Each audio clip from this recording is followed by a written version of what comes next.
great guests on the show tonight, plus a chance to meet the man behind Mrs. Brown's Boys. No wig, no dress. He looks completely different. Wonder what he sounds like.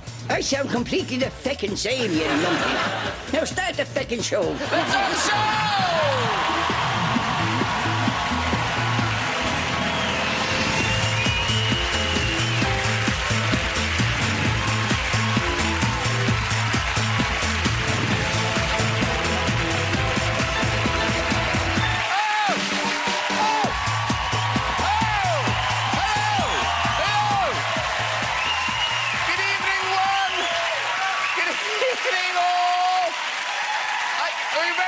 You're very kind. We have got a packed sofa for you tonight.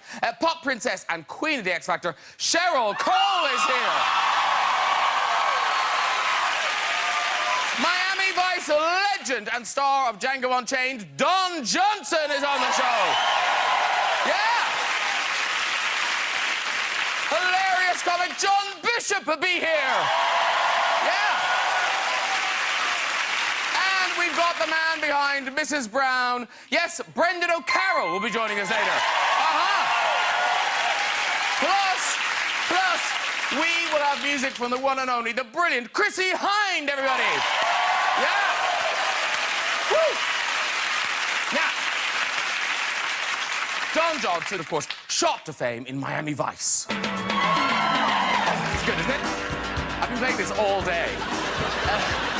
I might stop playing it now. Now, there's a picture of Crockett and Tubbs in action on a drugs bust.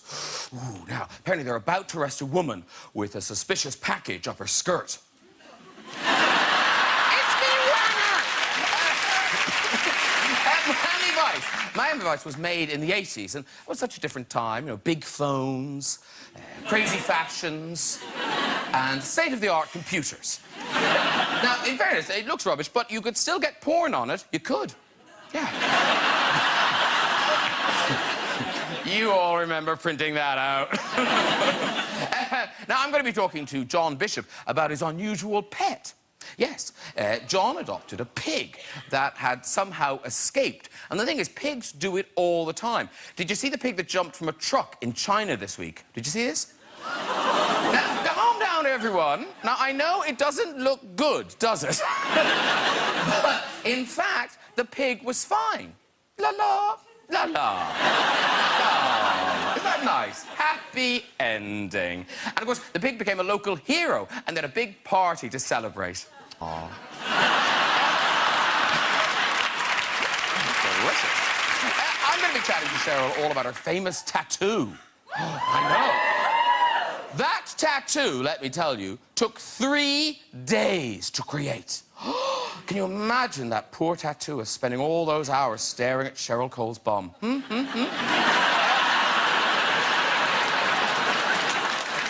let's get our first guest on. Bishop to Queen Sofa, it's John Bishop! Yay! Hello, sir. Hello. Very nice to see you. Have a seat, too. Please, my favorite voice is Don Johnson! So smooth, so suave. Hello, sir. Very nice to see you. Have a seat, too. And I've got Cole from Newcastle. It's Cheryl Cole! Hey! Beautiful. So ladylike. I'm bringing it down. Very good. Now, quite a diverse group tonight, because we've got John from Liverpool, Cheryl from Newcastle, Brendan from Dublin's coming on later. All right. What I'd really like to say to Don Johnson is, good luck with that. Have you been attempting to talk backstage? Just the bare minimum. Can you make out what they're saying? More or less. So far, so good. Okay, yeah. Good. That's you good. understood the bum tattoo pretty well. Yes. It's hard to miss. No problem understanding that. It's not like a lucky shamrock, is it? It's like, oh, that's a... I told her that I was promised a viewing to come and do the show. Well, no, he's had one. I saved you the trouble, Cheryl. Thank you. I'm not a sweetheart. And Don Johnson, we're very pleased to have him here, but also we're very pleased we've got the right Don Johnson. Oh, yeah. There are loads of them, aren't there? Tons. There's probably 50 outside the studio now. Waiting to get in. Yeah, exactly. Luckily, you were first in the queue. I had an interesting experience one time. An African-American fella came up to me and he goes, guess what? My name is Don Johnson. And I went, oh, that's great, good. He says, no, for real. And he reaches in his pocket and he pulls out his driver's license, and sure enough, it says on there Don Johnson. And I said, that's great. How does that work for you? And he says, oh, my God. He says, I get restaurant reservations, I get sporting events, I get theater tickets. Oh, it's fantastic. And I said to him, I said, well, what happens when you show up? He said, well, I just tell him I look a lot different on TV.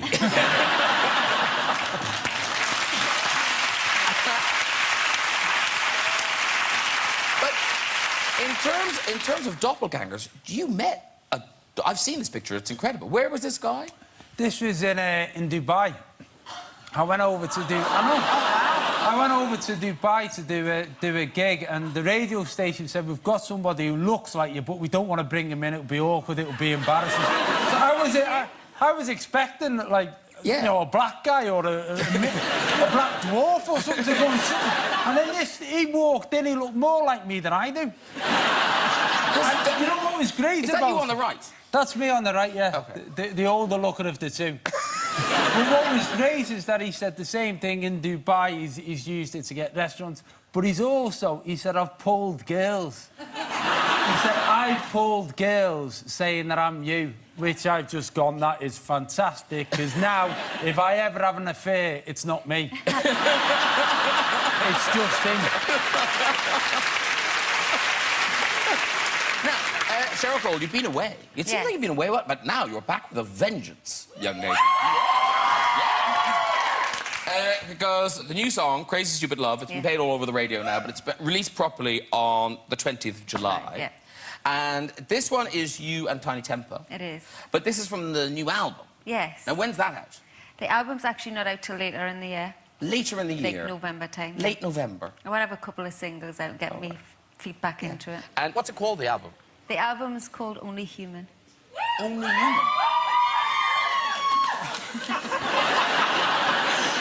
OK, were you hypnotised and that's the key word or something? When she says only human, you will scream. Why only human? Because... I actually had a long time off. The last time I was on, I did a tour just after the last time I was on here, alone, and then I went straight in and did a tour with Girls Aloud after the 10-year reunion. And then I just was exhausted, and I seriously needed... I hadn't had time off in 10 years. Wow. So, yeah, so I literally said, look, I need a year to myself just to remember normal stuff, spend time with the family. I've got a poorly dog, you know, I just wanted to spend some normal time. And I went through a lot of stuff. The album's got a lot of stuff on there. And, yeah, Only Human was most fitting for what the album stands for. OK. In America, we call that rehab. Wouldn't like to say what she was.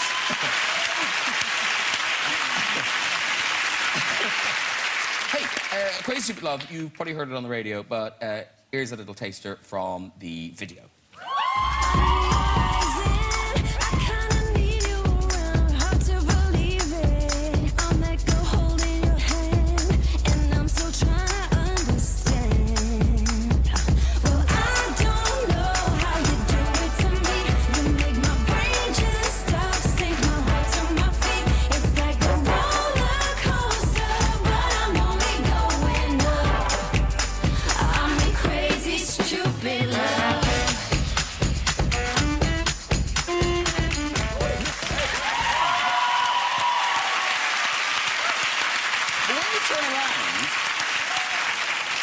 When you turn around and do that dancing, you suddenly realise how big that tattoo is. Have you added to it? Is that the same size? It is from mid-back all the way down. Right. Oh, there it is again. Tom Johnson noticed. And was it always going to be that big, or was that always the plan, or did it just spread? You know what's funny? After... I he made a mistake. And then it just kept going. Is it like one of them, you look in the mirror and they go, does my arse look big in this tattoo? No, it was after I got sick, after I got malaria, I wrote you call it bucket list, I call it a fucket list. And I just wanted to do everything I wanted to do. And, you know, life's short. And I changed my perspective, and I always wanted a big tattoo. Is that a bit of the tattoo I can see there? So this is a different Well, that's a different tattoo. OK. Oh, no, I just want... Because it... It's not my fault. It's right there. And this is a vulgar question, but I will ask it. Okay. No, it's not that vulgar. Okay. But three days it took to do it. Yes. 3 sessions. 3 sessions. So how much did that cost? Well, the guy that did it is actually an exceptional artist. Yes. Like, he's not just a tattooist, he's an artist. He's a lucky bastard, that's what he is.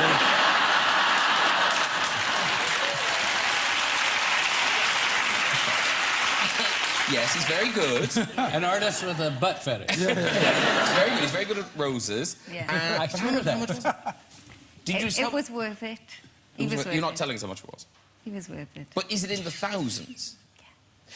Could you buy a car for that? A small one, maybe. A small car? New or second-hand? You do realise that many people would have paid you to do it to you. Not to pay him anything. And Don, given, because you have, you know, you've had quite a wild past. You've been through periods of wildness. Really? Have you escaped without a tattoo? Tattoos? No ink. I didn't, I couldn't decide on anything that I wanted to live with forever. I had that problem with women for a long time. I'm sure. Easy. I'm happily married now for 15 years. Well done. Well, if you'd like a tattoo, Cheryl, dab hand. Yeah? No, seriously, give her a needle and some ink, she's off. Let me think on that. No, we've got you tattooed the guy who tattooed you. I did. This is you tattooing Nico. And now this is what you tattooed on him.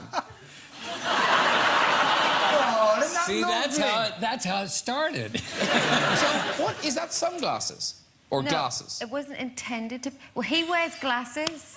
Okay. Okay, so the idea was his signature look is quite known, and he wears big, thick glasses. They kind of look like aviators in the end. Yeah. My bad. But then a heart, because I think he's got a really special heart. Yeah.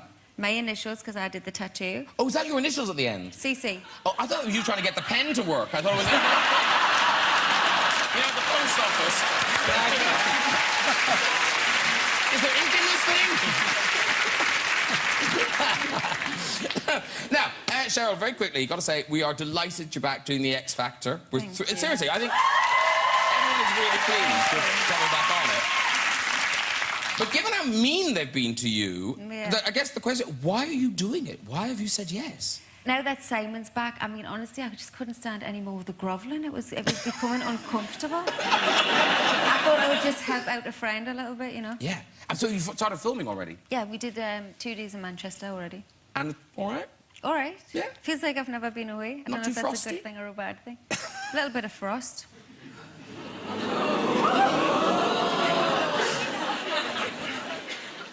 Louis? Oh, Louis, God love him. But that's all right. Wait, are you off with Louis? Well, we've never been on, to be honest. We look forward to that. Yeah. Now, here's the weird thing, because I think it's your youngest son, Don. Mm. You've been in the business for, you know, so many years. And yet, is it true that up until recently, he did not know what you did? Yes, well, I think he was around 6 at the time, 6 or 7. But I was making a film called A Man's World, and I played a hairdresser in it. And my then 5 or 6-year-old son came to visit me on the set. So, P.S., a couple of years later, he's sitting in class, and the teacher's going around the room asking them what their fathers did for a living. And he said, "Oh, my father's a hairdresser." Yeah. Pretty sure he's not. Well, I don't keep a lot of things around the house. I don't I don't. You wouldn't know that I'm in show business if you came in my house. I don't have photos of me with other actors or stuff like that. I kind of leave it at the stage door. And one of your children, one of your daughters, is about to become a huge star. Dakota. I mean, she's working as an actress now, but now 50 Shades of Grey. Who knew? Oh wow! Because I have this thing in my family where I say you're on the payroll if you go to school and you're going to college. If you fail to go to college or anything like that, it's over. Get a job. You're on your own. And so I said the same thing.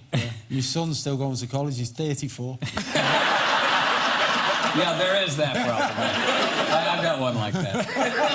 I've got 6 kids, so you've got some work to do. But she's doing this big movie, 50 Shades of Grey, which has got to be massive when it comes out. I would think so. I mean, it was a big book. It's not something that I would read, but. I mean, I've never read it either, but I kind of know what it's about. Cheryl, have you read 50 Shades of Grey? When you're on your time off?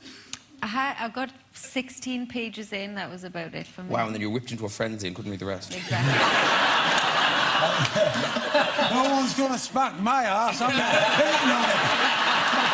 I spent a lot of money on this. Nobody's putting a finger on it.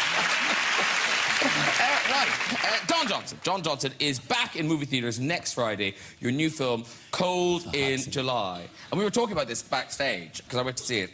And it's a great buzz about this film. It's played all the festivals, and now it's hitting cinemas. And it's a very hard film to describe.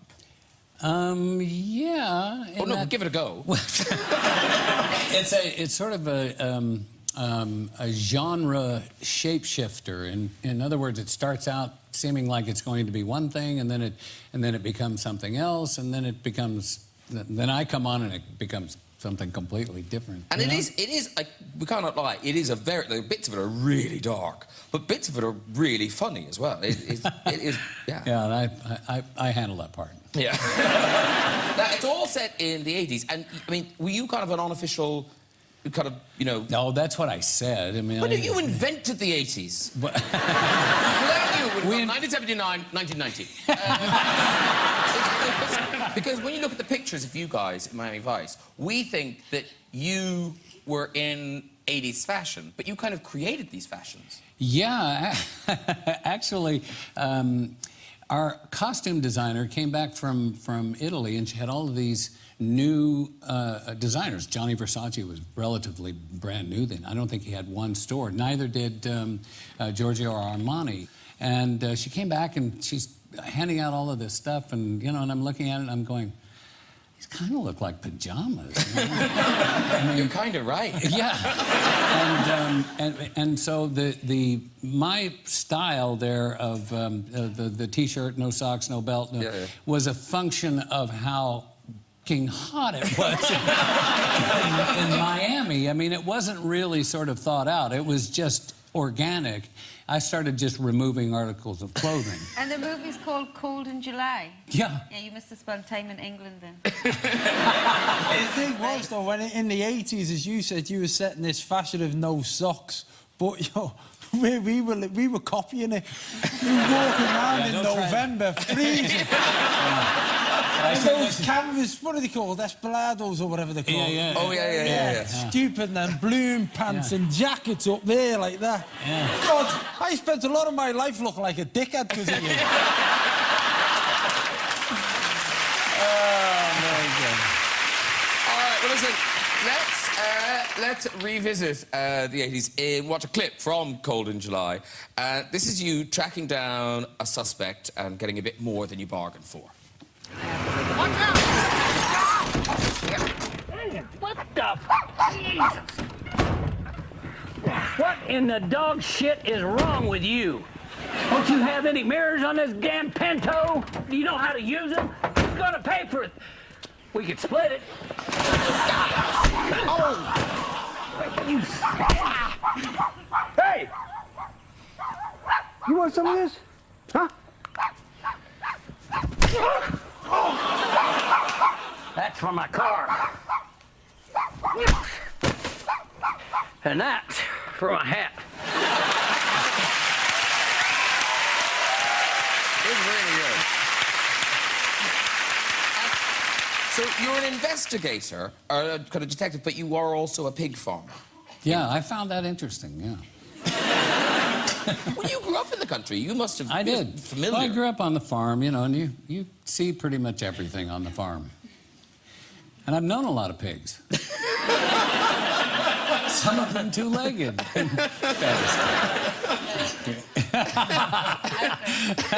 She's got a mean streak, I can tell you this. No, I also know some pigs with 2 legs. But now, what are the chances of this? So you're playing a detective who owns pigs. John Bishop owns a pig. I don't own a pig. It lives with us. Oh, OK, so... I had a couple of those, too.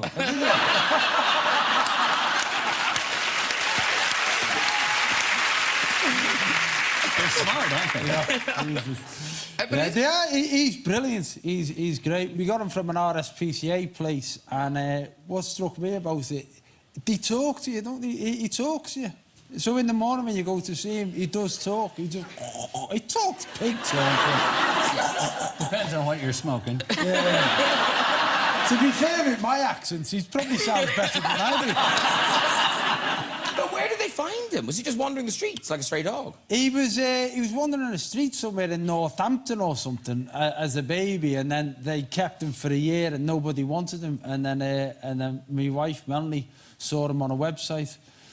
Listen, as that left me mouth, I wish I'd never said it.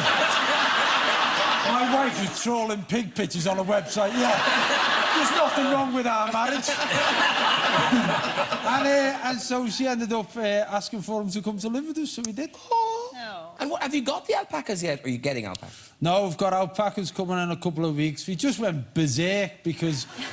we did, because we've moved out to a nice house to the country, and I've got 3 kids, and two of my teenage lads are leaving home in September. They don't know it yet, but they just had enough of them, so they're leaving home. So because of that, Melanie just wants stuff in the house. So we got 8 chickens last week, a couple of guinea fowl, a cockerel, a pig. We've got 4 alpacas coming. A couple of dogs, and I think there's a donkey somewhere as well. Although that might be me. So we've got a little menagerie going on. Wow. Now, the new tour starts later in the year. Yeah. So by the autumn, it'll just be like a lot of alpaca material. There'll be a lot of I expect a lot of bookings will come from chicken owners, pig owners, and alpaca people. All sat there going, oh, alpacas, aren't they funny? So, John Bishop's Supersonic Tour, it kicks off in October in Plymouth and runs till December. But you're doing tryout gigs now. Yeah. But you must be so brave to do it, because how quickly do you chicken out of new material and just gotta go, oh, here's some greatest hits? Well, no, I don't. The hard thing is about doing stand-up is you can't take time off and go in the studio and then come up with a song. You only know if what's funny in your head is funny when you tell other people. Exactly. You can't be on your own, so you have to go and do these warm-up gigs. And there's always a bit of material that I keep trying right through the day until eventually my tour manager says to me, that's shit. Just stop saying it. Nobody laughs at it. But I can't understand why it's not funny. And then there'll always be something I say off the cuff that makes people laugh, and I think, I'll have to keep it in, but I've no idea what they're laughing at. That always happens, but that's what's good about it, the evolution of it. And here's the thing, after all your, incredible sports relief stuff, the cycling, the rowing, the running, I assumed you were physically broken for the rest of your life. But now for your new show, you are cycling around Australia, which seems... Oh, for the telly series, yeah. You've done this already, haven't you? Yeah. I went in January. Yeah. Well, what happened is I wrote an autobiography, and in the autobiography I mentioned that in 1992 I rode a bicycle from Sydney, Australia, back to England.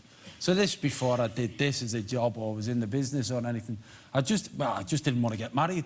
So I was going out with this girl who wants to get married, and I wanted an excuse not to get married. So I said, I'm going to ride a bicycle from Sydney, Australia, back to Liverpool, and then And then, then when I got back, I You married didn't her. have any other options? I couldn't think of anything quick enough. So when I got back, I married her because, well, at 10 months on a bike, you'll marry anyone. So I got back, and then I kind of forgot about it and started this other life. And then I wrote the autobiography, and someone in the BBC read it and said, why don't you, as a travelogue, recreate the Australian bit from going from Sydney up the coast to Cairns? Oh, wow. So that's what I did. I travelled on a bicycle and did all the things I couldn't do last time. It's called John Bishop's Australia, and it starts on the 7th of July on BBC One. And we've got a clip of you, and this is you visiting a koala sanctuary. Watch and learn, everyone. What are you doing now? Doing a swab to test it? For chlamydia. And if he's got chlamydia, what would you give him? Antibiotics? Yeah. See, back to bed. So, you're not being too crude of it. That gets all tucked away. See, I'm glad you noticed. Marsupials are back to front from placental mammals, which you are. You have yours round the other way. Koalas have their testicles on top and the penis underneath. And the penis is tucked away nicely for protection. Wouldn't you like that? Nice, you could tuck it away nicely for protection. Some people would say that it looks like I have got it tucked away. She's such a flirt.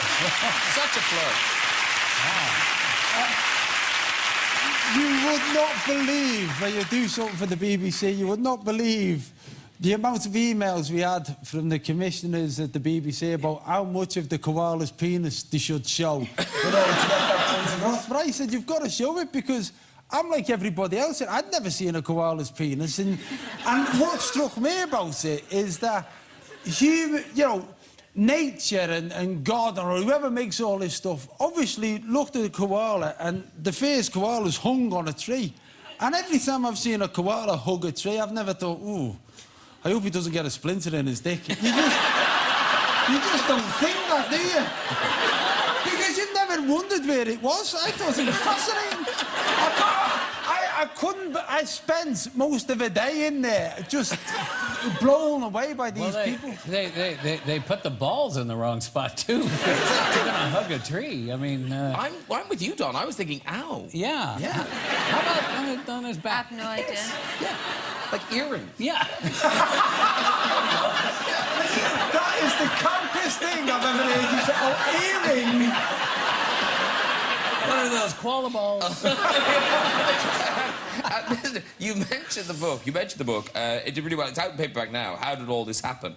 And I don't know if have you seen this picture? So someone was in a bookshop. Yeah. And they saw John's book in the bookshop, and they felt they had to take a picture and tweet it because of the section the book... Have you seen this? No. The section the book was in the bookshop. That's hilarious. That's hilarious. OK, now, Don, I hope you're ready for some more linguistic challenges, because my next guest is the creator of the most successful new sitcom in years. And now he's made the movie. Please welcome Mrs. Brown herself. It is Brendan O'Carroll!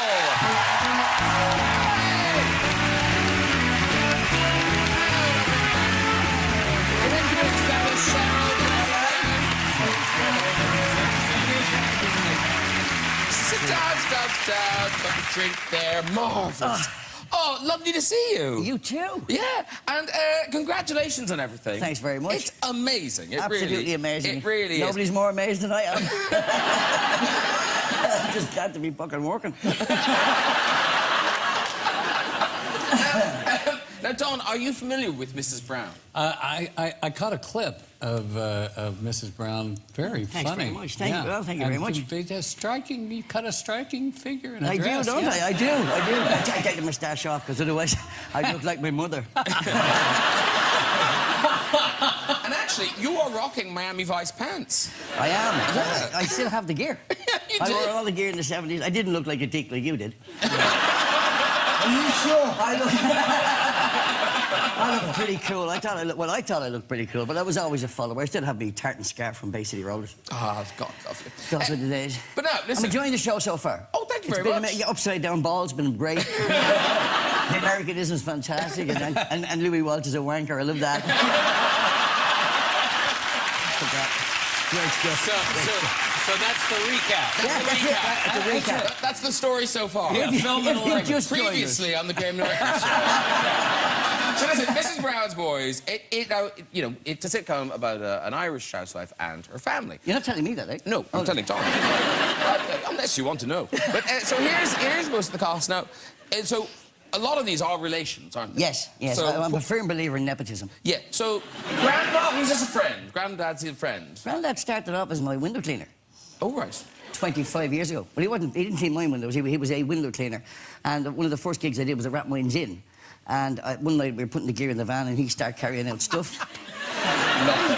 He's gone too far. I could go now. I mean, That's the first time in my life anyone's looked at me to explain what someone else is saying.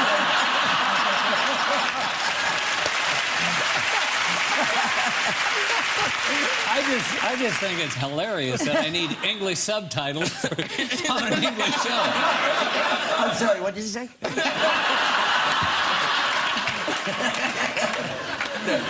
Listen, you'll acclimatise. Yeah, So, okay. and then your daughter is your wife. Yes, that gets weird. Yes. At home, you know, who's your mommy, who's your mommy, who's your mommy?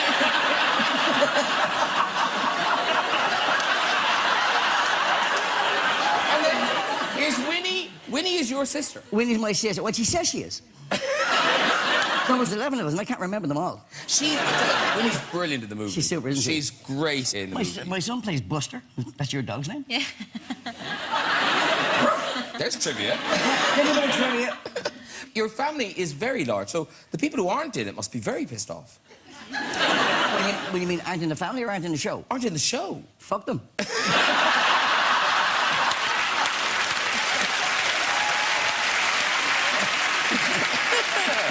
Now, Mrs. Brown movie, I'm gonna have to see it.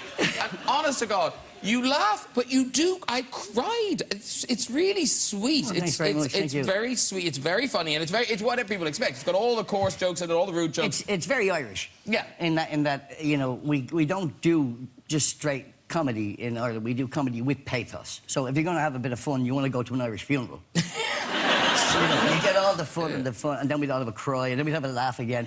So it's that kind of structure to it, you know. I don't think you can have one without the other.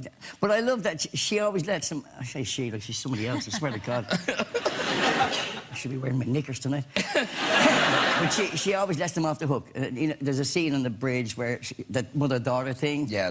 Well, me too. And I knew it was me in a dress. I'm crying watching it. But that bit at the end where she just, you know, when she says Sophie's Choice and then she lets them off the hook. And I love that. No, it's very good. And also, for me, I just love it because it's like almost like a love letter to Dublin. Well, thanks. That's what I intended to do. Look, Ireland's getting a bit of a bad time at the moment. You know, we're getting a bit of bad press about financial things and how things are going, etc. But Dublin is a beautiful city, and it's a really warm city. Thanks very much, Cheryl. And it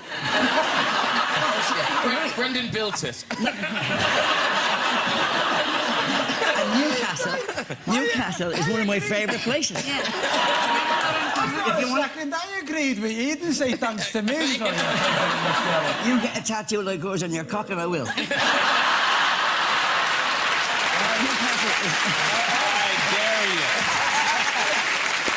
But Mrs. Brown, you've talked about Mrs. Brown, how she's been inspired by lots of women growing up that you knew, but particularly your own mom. Yeah, I mean, when I used to tour America, where you're from? Funny enough, where I live now, and they've no problem understanding me. That's not true. Come on. When I tour on the book tours, they'd always ask me the most bizarre questions. And one of the questions they would ask is Mrs. Brown based on your mum? And I used to say no. I used to say, no, she's not, you know. And then I started to realise, actually, she is. My mum was very well educated, thanks to the nun. She was a nun. She started off her life as a nun. Had 11 kids, so obviously she was right to doubt her vocation. But because thanks to the nun, she got an education. She got a really good and she ended up with a bachelor's degree from Galway University. And I think if Agnes had had that education, yeah, they would be very similar. Because my mum had that same kind of kind of wisdom. Can I just tell you, I loved touring in America because I can tell them all the lies and they believe them all. No matter, you know, I can tell them about leprechauns in the garden and they actually believe it. Well, yeah, look at our government. Clearly, they believe anything you tell them. But I remember once one woman put her hand up and said, "Excuse me, sir? Sir?" I said, "Yes." She said, "Can I ask you a question? What is bollocks?" And I said, "Most of what I've been fucking saying for the last 10 minutes." They're the most bizarre people. But my mum... No offence. No offence. None taken. No offence. You're not really American. You're Don Johnson. There is that, That's yeah. true. He's the inventor of the 80s. That's what he is. As you said, 1979, 1990. But your mom, so 11 kids, a 2-bedroom house. Yeah. Oh, wow. I mean, that's... How did they have sex? Well, that's... We knew the sign was... My mother used to say, Jerry, that was my dad, "Jerry, I think you need to peel me corn." And of course, we'd all go, "Whoa." And then he went and peeled her corn, and the next thing there was another brother. You know, 11 kids, but she was she was quite an extraordinary woman in that she was a woman's woman. She came out of the convent. She went to teach, and when she married my dad, and she married him only because he could dance, she got fired. Because in Ireland at that time you couldn't, if you were a civil servant and a married woman, you couldn't work as a civil servant. Wow. So she said, "I'm not having that." She joined the union, changed that law, and then got elected to Parliament, and then became Shadow Minister for Foreign Affairs, became the Chief Party Whip. She changed a lot of laws. She was Fascinating woman. She was a fascinating woman, and she was, you know, when she retired from politics, she had a few bob. So we were convinced, oh, we're in the lottery, but she didn't. She bought a couple of houses and turned them into a home for battered wives and for homeless children, in which we all volunteered and we all worked in. So it gave us a good grounding to help. No. Give her a round of applause, not me. And she's dead. So don't waste it. She was a powerhouse of a woman, and she was a woman for change, and she taught me something more important than anything else. First of all, don't be afraid. It's one of the reasons I admire Cheryl so much. You're never afraid. You speak your mind, it's a great thing. Fair play to you. She told me never to be afraid. Don't be afraid to fail. Don't be afraid to succeed. Yeah. Most of all, don't be afraid to try. And it's not what you have, it's what you do with what you have. And that goes for money as well. Listen, Brenda, it's been lovely to talk to you. Lovely to hear about your mom. Yeah. The movie is out next Friday. Yes. And here's a taste of what to expect.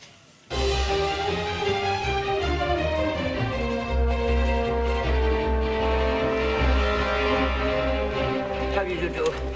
We're looking to get a receipt, and we were told we could get it here. National Record Service?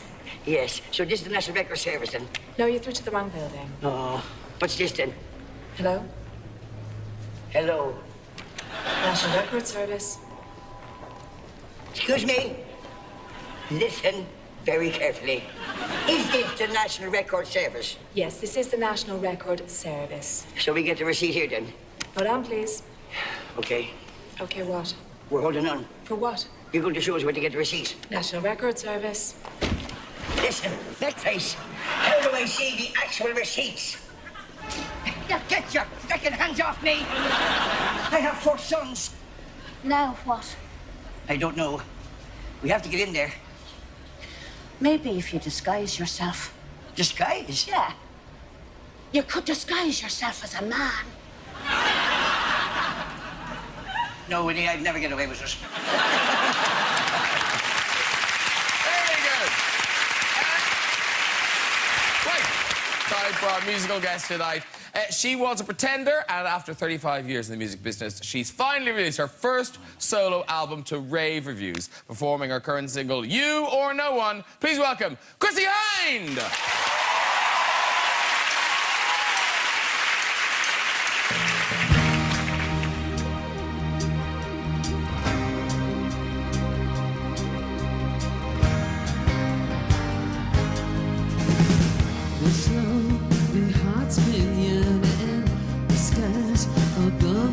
Turning, feels like the universe just grew.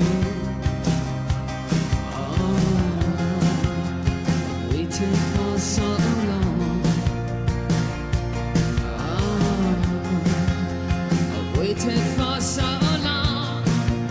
I just wanna be with you always.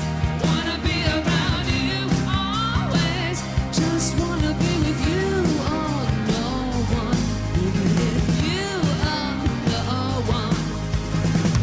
And when the night starts falling, even the stars are calling, spinning and spelling out your name. That's what I call fame.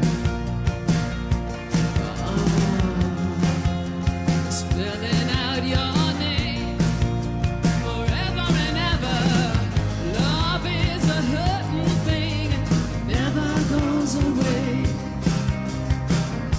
Forever is a long time to wait for you to say. I just wanna be with you always. Wanna be around you always. Just wanna be with you. Oh, no one bigger than you. Oh, no one. Please stay. Never go away. Please stay. Never go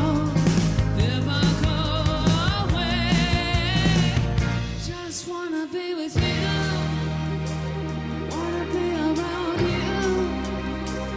Just wanna be with you. Oh, no one. You always wanna be around you. Always. Just wanna be with you. Oh, no one. Every day you. Oh, no one. Wanna be around you. Just wanna be with you. Oh, no one. You. Oh, no one.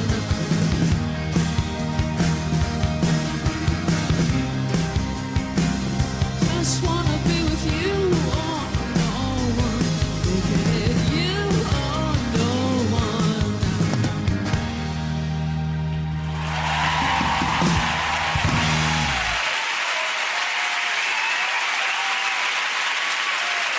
Chrissie Hynde! Come and join me, dude. Beautiful job. Hey!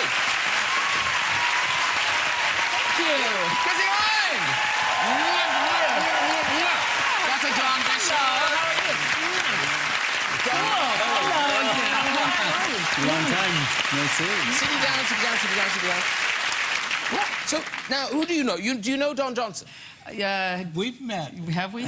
Yeah. Did we? Well, I met you. Oh, the 80s. They were Explains a so lot. fun. Now, here's the thing. So, Stockholm, the new album, which I just thought... Someone was saying to me, oh, is this Chrissie Hynde's first solo album? I was going, oh, don't be stupid. Of course it's not. But it is. Well, kind of, yeah. It didn't intend to be, but the guys that I made it with wouldn't leave their studios and their wives and their other bands to be in a band with me, so I got kind of... So it is your record, but it's a... It is now, yeah. You must be thrilled with it. It's a great record. Thank you. Yeah, I like it. Thanks. Yeah. No, well, it's had great reviews, great responses, haven't it? Yeah, well, yeah, you know, you don't read your own stuff, surely. Trust me, they're Okay. yeah. Trust me. But that is the single, and I've read things you've written, really such sweet things about owning dogs. So is that song about owning a dog? The song we just did, well, kind of. It's about sort of unconditional love, and when I spoke to the fellow that was doing the video, he goes, well, why don't we get an old couple, you know, because it says, be with you forever, and I said, well, that doesn't, I'm not really sure if I can relate to that. How about getting a guy and a dog?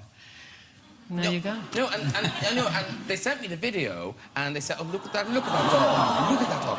It's beautiful. It was the fellow's dog, actually. I didn't meet him, but that was his dog. And actually, that's the other great thing about the video. You didn't have to do anything. Oh, you know, I've been in so many videos, and it's always a disaster. I said, get a real dog. Stop it, you. What's good about that? It is an example of how you begin to look like your pet.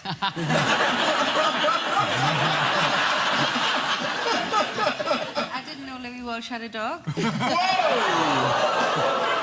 Oh, Cheryl, let it go. Just put it in a Louis Walsh balloon and let it go.